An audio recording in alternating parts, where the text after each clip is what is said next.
Добар ден. Февруари е месец кога е затише пред бура, позициониран помеѓу поминатиот Детройтски мотор шоу и предстојниот Женевски мотор шоу. Автомобилските производители како да сакаат кришум да наговестат што ќе биде прикажано на езерото Леман. Во ова издание на Автомагазин секако дека ќе одвоиме време за новитетите и секако дека денеска имаме тест. Го тестиравме малиот Audi Q2, но за самиот почеток да прославиме со новиот светски лидер во производството на автомобили. Долги години Volkswagen атакува на првата позиција која тешко ја превзема од Toyota 2016 и во инает на сите проблеми кои ги имаше Volkswagen, тој успеа да стане најголем светски производител со повеќе од 10 милиона произведени возила во календарската 2016. Добро дојдовте во Автомагазин, со ова само ги наговестивме денешните содржини.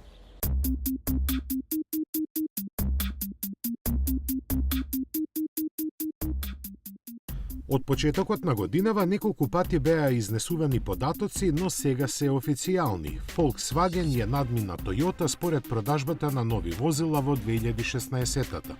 Не за многу, но доволно за круната. Минатата година германскиот концерн продаде 10 милиони и 310 илјади возила, а јапонската компанија за 135 илјади помалку. Импресивната бројка на Volkswagen делумно изненадување, бидејќи германците цела година се окупирани со проблемите кои произлегува од аферата со лажните емисии на своите дизел мотори. На нивна среќа, зголемената продажба во Кина ги компензираше загубите во Америка и Европа. Toyota прв пат од врвот го симна General Motors во 2008-та, но заради проблемите со ненамерното забрзување на возилата не успеа да ја задржи титулата. Јапонската компанија дури од 2012 година наваму е најголем светски производител секоја година.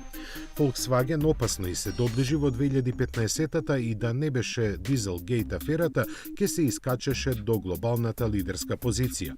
И битката зад нив е интересна. General Motors, кој лани продаде 9 милиони и 965 илјади возила, се уште останува на третото место. До кога не се знае, бидејќи со преминувањето на Mitsubishi под капата на Renault Nissan, алијансата искнижи за само 4000 возила помалку. На пристојно растојание зад нив се наоѓаат Hyundai, Kia, Ford, Honda, Fiat Chrysler, PSA и Suzuki.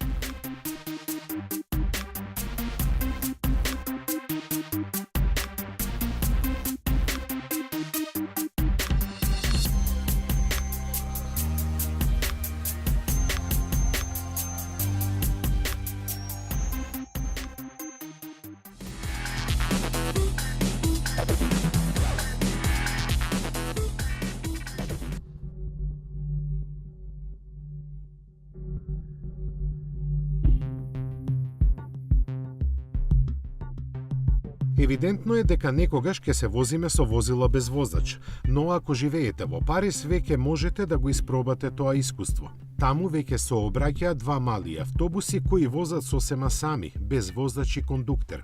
За сега само пробно на релација долга 1 километар. Се движат на струја, а возењето е бесплатно.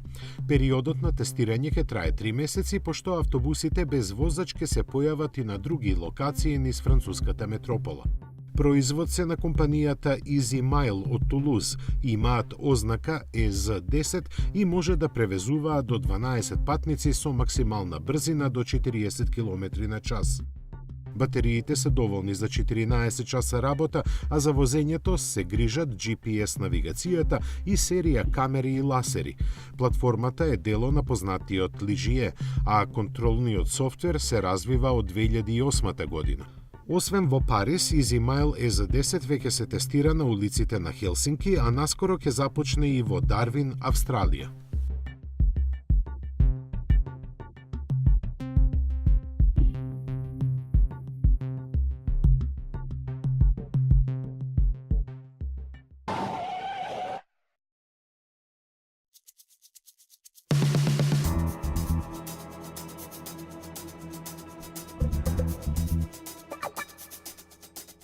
Suzuki имаше чиста визија при развојот на новиот GSX S750.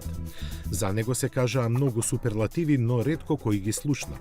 Тој во публиката веќе важи за добар моторцикл на кој не му требаат фалби. Сузуки сепак го направи уште подобар. Тој сега е помоќен, покомфорен и подобро прилагоден на возачот. Цели под врвот на цврсто дефинираниот пазарен профил на оваа градска класа, на кој се наоѓаат неговите браќа со исти букви и поголеми бројки во ознаката. Од нив го има добиено агресивниот стајлинг и оставањето впечаток на квалитет, што се меѓу клучните карактеристики на оваа серија моторцикли на Сузуки. За да царува меѓу перформансните улични машини, GSX S750 е исполнет со најнови технологии. Агрегатот кој води потекло од легендарниот GSX R750 е модификуван со максимален одговор и испорака на сила. Има 4 цилиндри за фатнина од 749 купни сантиметри и 114 конски сили. Бризгалките се со 10 наместо 8 отвори, а нов е и издубниот систем. Моторот е монтиран под агол за да се добие пократко меѓуоскино растојание, што е пожелно на еден ваков моторцикл. Во согласност е со Евро 4 стандардите за емисиите на издувни гасови, а дополнителните отвори за вентилација на картерот ги редуцираат загубите на сила. Финалниот преносен однос му е пократок за подобро забрзување, но максималната брзина е задржана иста. Специјално дизајнирани отвори за воздух над моторот го спроведуваат неговиот звук кон главата на возачот, зголемувајќи го нивото на адреналин при забрзување. Посебен електронски систем е задолжен за возење на мал број вртежи. Од мултифункционалната LCD инструмент табла се отстранети сите механички делови и таа тежи само 275 грама.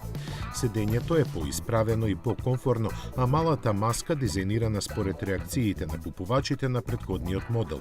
Агилноста е доминантна во возењето благодарејќи на унапредената рамка и новите вилушки. Кочењето е подобрено со радијално монтирани 4 клипни клешти. GSX S750 поседува и систем за контрола на тракцијата со 3 режима на функционирање.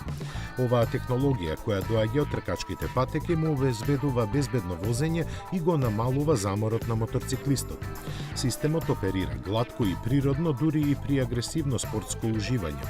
Впрочем, тоа е Мото Гран При наследството што GSX S750 го има во душата.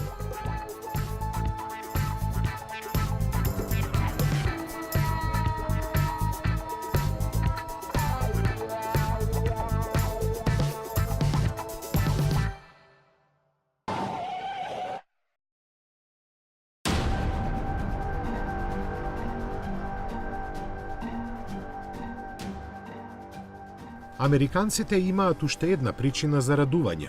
Форд го представи сосема новиот Expedition. Надминувајќи ги мерките за кои дури и тие сметаат дека се големи, овој теренец беше и остана на врвот во понудата на марката. Во првичните информации Форд не дава податоци за неговите габарити, но тие нема многу да се разликуваат. Сегашниот модел е долг 5,25 метри и има 3 метри меѓуоскино растојание. Под истото име, но со сосема друга механика, се продава и една верзија на Expedition долга 5,6 метри, од кои 3,3 се меѓуоските. Новиот модел, кој во продажба ќе се најде во ноември, е замена за стандардниот Expedition. За негова основа е искористена модификуваната шасија на пикапот F150, што значи голема примена на алуминиум, со што тежината му е намалена за околу 135 килограми. Сите 4 тркала се независно ослонети, а силата до нив доаѓа преку 10 степена автоматика. Неја ја произведува 3,5-литарскиот EcoBoost мотор со засега недефинирани спецификации. Се очекува Expedition да биде понуден и со хибриден погон. Заедно со механиката, Expedition доби и нов помодерен дизајн. Унапредена е и аеродинамиката, ако за такво нешто воопшто може да стане збор кај теренец висок и широк по 2 метра. Затоа за раскошниот простор во внатрешноста во која собира 8 патници нема никакви дилеми. Во Форд се фалат и со незината содржина. Покрај тоа што има такви нешта како Wi-Fi мрежа или бежично полнење на телефоните, низ неа се среќаваат и 6 USB конектори, 4 излези за струја од 12 волти и 1 од 110 волти. Присутни се и бројни електронски асистенти, вкупно 40 на колку што велат. Како пример би ги издвоиле активниот Stop and Go темпомат со радар и напредниот систем за паркирање со камера со поглед од 360 степени. Кога се појави пред 2 децении, Expedition се продаваше во повеќе од 200.000 примероци годишно. Таа бројка сега е 5 пати помала, но Ford не се откажува од овој модел. Тој освен во Америка се продава само на уште мал број специфични пазари ширум светот. Неговата продолжена верзија, која е во производство од 2006 година, засега останува иста.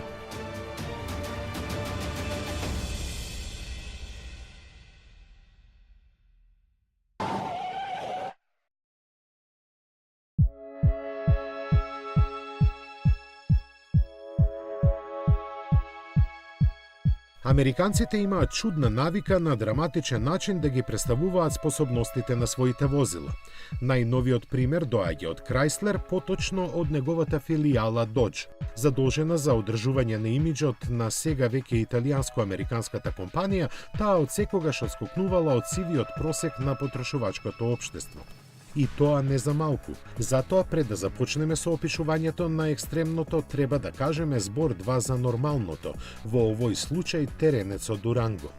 Тој во понудата на Dodge се наоѓа од 1997 година и важи за чистокрвнен американец. Поставен е на платформата на Jeep Grand Cherokee, но од него го разликува мускулестата појава. Има 3 реда седишта и должина од преку 5 метри, со што се класифицира меѓу големите спортско корисни возила. Актуелната трета генерација е стара 6 години и се досега се произведуваше со 2 бензински мотора, 3,6 литарски V6 со 290 и 5,7 литарски V8 со 360 конски сили. Дизел агрегат никогаш немал. Продажбата не му е кој знае колку голема, но сепак доволна да влијае врз американското сваќање на слободата на животот на тркало. Токму тоа беше предизвик да се подготви неговата SRT верзија. Спакувана како спортска изведба на Дуранго, за неа е предвиден 6,4 литарски V8 мотор со здрави 475 коњи. Сама по себе оваа бројка предизвикува интерес кој од Dodge го насочуваат во чудна дирекција. Споменувајќи дека е единствен теренец на пазарот со 7 седишта способен да влече приколка тешка 3,6 тони, тие како да го отргнуваат вниманието од неговите перформанси. Но само навидум, бидејќи не може да се сокрие фактот што до 96 км на час забрзува за 4,4 секунди. Во овој контекст 8-степената автоматика не се споменува, ниту погонот на сите тркала. Ослонувањето е доработено со специјални билштайн амортизери и покрути пружини, а сопирачките со 6 клипа се набавени од Brembo. Ремапирањето на контролата на тракцијата резултира со ова што го гледате. За да се заврши во американски стил, од Chrysler информациите за Dodge Duranto SRT ги дополнуваат со изборот на 11 бои на каросеријата, прилагодливиот централен дисплеј и 5-годишното користење на сателитското радио.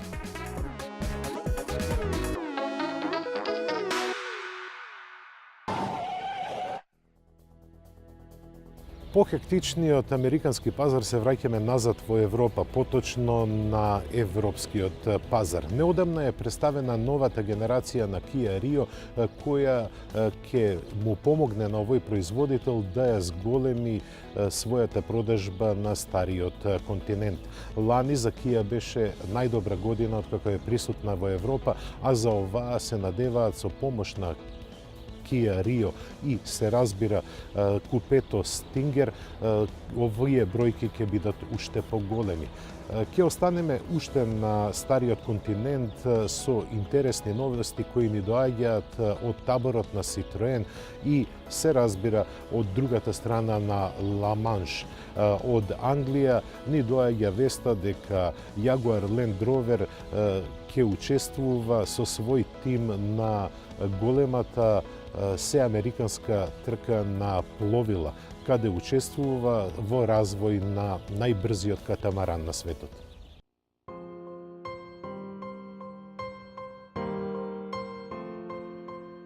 Кија минатата година ја заврши со рекордна продажба во Европа, а оваа ја започна со амбиции да биде уште подобра.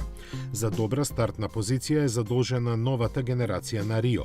Првите реакции од неговото пазарно лансирање се ветувачки. На купувачите им се допадна неговиот умерено нападен дизајн. Целосно е креиран во студијата на Kia во Германија и Калифорнија, а корејците учествуваа само со неговото одобрување. Затоа, иако настапува како глобален модел, европскиот вкус доминира. Изгледот му се карактеризира со подолга хауба и изменета маска, таа како варијација на веќе познатата тема на тигрестиот нос, на новиот Рио му дава потенцијал да се обраќа кон малку посериозна публика од досегашната генерација. Во согласно со тоа, стилските детали се воздржано употребувани, но без нарушување на веќе постигнатиот младешки имидж. Во контекст на тоа се и прогресивно нараснатите отвори за воздух во браникот и пократкиот заден дел, кои придонесуваат за спортското изразување. Сето тоа е поддржано со покрута каросерија со поголем процент високоотпорен челик во себе. Силните линии и меко обликуваните површини даваат чиста силуета, дури и со малку семеен призвук во впечатокот, спротивно на оној што го остава поголемиот сид. Четвртата генерација на Рио има поширокогради пропорции во споредба со своите претходници. Техничките податоци велат за малку. Натрешноста е поспортска и во неа доминира централниот дисплеј. Интегриран со инфозабавниот систем, преку него се контролираат и функциите на возилото. На тоа се дополнува и мултифункционалниот управувач, зад кој се заскрива класично обликуваната инструментабла. Целокупната атмосфера одава пријатно чувство кое би било подобро изразено да не се големите лимени површини пред совозачот. Просторот назад е пристоен, а багажникот со своите 325 литри е еден од поголемите во класата. Во подобро опремените верзии се среќаваат квалитетни материјали и интересни за оваа класа електронски асистенти. Да ги споменеме само системите за автоматско кочење и предупредување при напуштањето на коловозната лента. Витезот од Јужна Кореја засега во Европа е достапен само со 5-вратната каросерија. Верзијата со 3 врати не е потврдена, но на некои пазари ќе се продава и во седан изведба. Во Рио за прв пат ќе се вградува еднолитарскиот турбомотор во изведби од 100 и 120 конски сили. Ревидираните погонски единици од 1,25 и 1,4 литри со 84 и 100 коњи ја докомплетираат бензинската понуда. Познатиот 1,4 литарски дизел ќе доаѓа во две варијанти, со 77 и 90 конски сили. Прочуени по ниската емисија на издудни гасови, тие ќе бидат интересен предлог за земјите каде давачките зависат од тоа. Петстепената трансмисија ја имаат само најслабите бензински мотори, а за сите други е предвиден 6-степен менувач. Новиот корејски Супер Мини има уште и подобрано осланување и ревидиран систем за управување, што го прави постабилен во возењето. Гаранцијата од 7 години или 150.000 километри е стандардна. Сето ова повторно ги побрка сметките на конкуренцијата која веќе го класифицираше Рио во групата на потенцијално опасни. Бележејќи постојан пораст на продажбата од 2008 наваму, Kia лани во Европа пласираше 435.000 возила и освои 2,9% од пазарот. Целта за годинава е достигнување на 460.000, во што покрај Рио треба да помогнат и новиот Пиканто и спортскиот седан Стингер.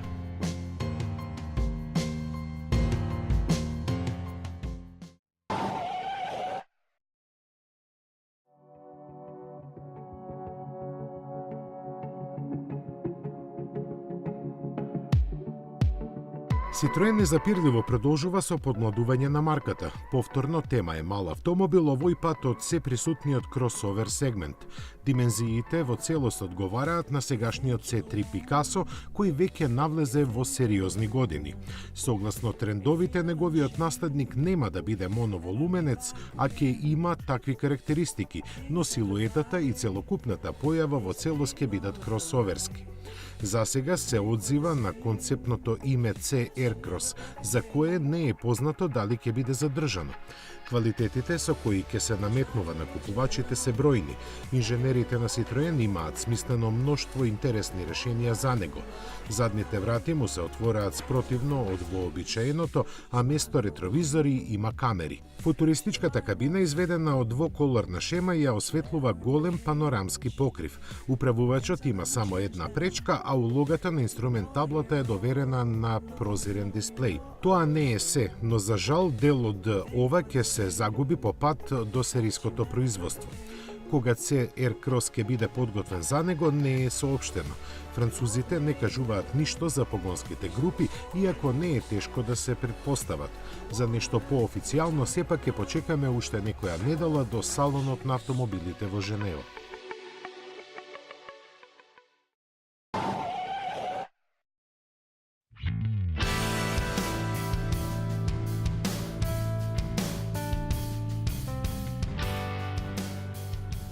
Во Jaguar Land Rover не може да мируваат.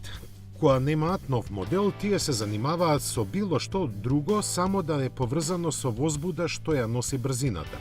Овој пат наред дојде едрењето, поточно купот на Америка, кој британците во неговата 166 годишна историја никогаш го немаат освоено.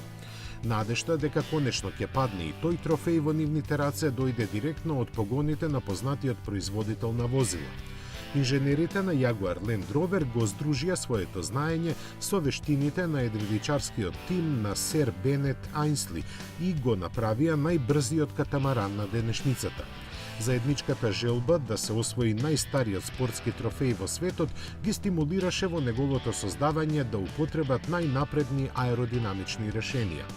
Телото му е моделирано со помош на виртуелна реалност, а структурата од лесни материјали. Висок е 23,5 метри и постигнува брзина до 100 км на час. Тоа треба да биде доволно да се смени текот на историјата и да се освои купот на Америка, заради што всушност пред 3 години и беше основан Land Rover Bar тимот. Составен од носители на олимписки медали, тој веќе се наоѓа на Бермуда, бидејќи до квалификациите за купот остануваат само уште 3 месеци. Тимот располага со фонд од 100 милиони фунти, од кои 1/3 се наменати за развој на овој катамаран.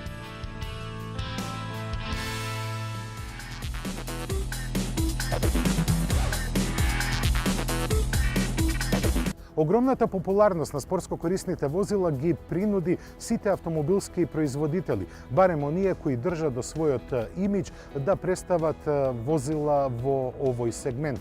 Ауди е припадник на премиум сегментот во автомобилската индустрија и тој го представи неодамна Audi Q2, четврти модел во сегментот на спортско-корисни возила. Четврти, но најмал помеѓу Q3, Q5 и Q7. Но овој мал модел носи новини од Инглштад.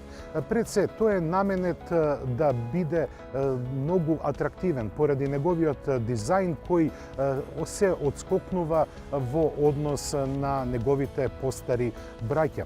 Исто така, Q2 покрај изгледот на спортско корисно возило нема теренски амбиции, односно тој има извонредно скромни теренски амбиции.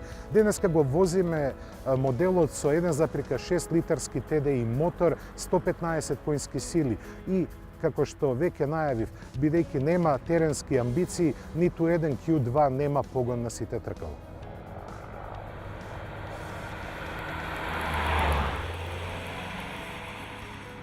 За разлика од поголемите браќа Q3, Q5 и Q7, кои се семејно ориентирани спортско-корисни возила, Audi Q2 не само по дизајнот, туку и по филозофијата е егоцентрично возило.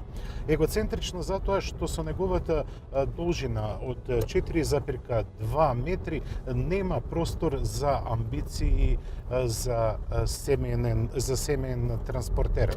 Напротив, Q2 испрема дизајнот, но испрема филозофијата по која е правен, е наменет за, како што реков, егоцентрици. Овој автомобил пред се е направен да биде перјаница на новиот изглед на спортско корисните возила на Audi, неговиот дизајн, иако во компактни димензии, тој покажува една голема доза на страст и емоции. Емоции кои кај германските возила се доста скромно искажани. Во внатрешноста на Q2, барем на предните седишта, се чувствува одличен комфор, но тоа за жал не може да се каже за задната клупа. Возењето на Q2 е вистинско како што треба да се очекува од еден Audi. Неговото управување е прецизно, дава задоволство во возењето и одлична интеракција на возачот, возилото и патот.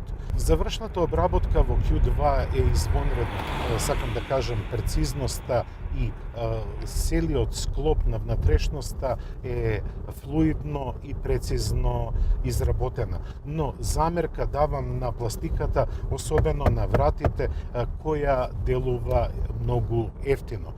Ова е невозможно да ги затвориме очите покрај овој факт, особено ако земеме во предвид дека Q2 има премиум педигре и исто таква цена. Убавината на Q2 е токму во компактните димензии. Со него можете лесно да се поигрувате и да уживате во возењето, а доколку го исползувате претежно во градски услови, лесен е и маневрабилен на тесните градски улици, но и многу е позитивна неговата агилност што се однесува до можноста на мал простор да маневрирате и се разбира да паркирате. Во возењето на Audi Q2 не почувствував дека отсуствува звучна изолација. Звукот на моторот продира во внатрешноста токму онолку колку што треба. Да се почувствува дека возите еден дизел мотор кој е и економичен. Ние забележавме просечна потрошувачка од 6,7 литри, која може би некој ќе каже дека е голема, но поголемиот дел од возењето го правевме со ладен мотор. Иако е најмал во лепезата на возила на Audi кои ја носат предзнаката Q во името, односно спортско корисните возила, Audi, иако има строг и конзервативен дизајн, знае да ги покаже емоциите. Жолтата боја на каросеријата како да е магнет за погледите на сите учесници во сообраќајот. Јас се почувствував како да сум во центарот на вниманието, токму со оваа жолта боја кога возев низ град, но сепак ги почувствував и погледите од другата страна која возев на пат. Едноставно, ова возило никого не остава рамнодушен. Нема да ве остави рамнодушен ниту стилот на возење кој може да се наметне на оваа каросерија. Тоа, пак ќе повторам, е рецепт на Audi и пружа максимално задоволство. 1,6 литарскиот мотор со 115 конски сили не може да се каже дека има спортски амбиции, но дека сосема добро ја носи каросеријата и сосема добро одговара на потребите на посмирените возачи, тоа е факт. Исто така, внатрешната опременост е во најдобриот дух на марката. Во нивото на опременост кое го возевме, иако има долга спецификација, отсуствуваат неколку работи, како што се навигација, да кажеме. Неа ја спомнав, бидејќи таа е една од поскапите ставки во опременоста на секој автомобил. Тестираниот модел чини дури 35.000 евра. Голема сума на пари, но, како што реков, овој автомобил не е за оние кои ги даваат постегнуте пари на автомобилот, туку на оние кои имиджот им е во фокусот на вниманието. Тоа беше се што подготвивме за ова издание на Автомагазин. До гледање.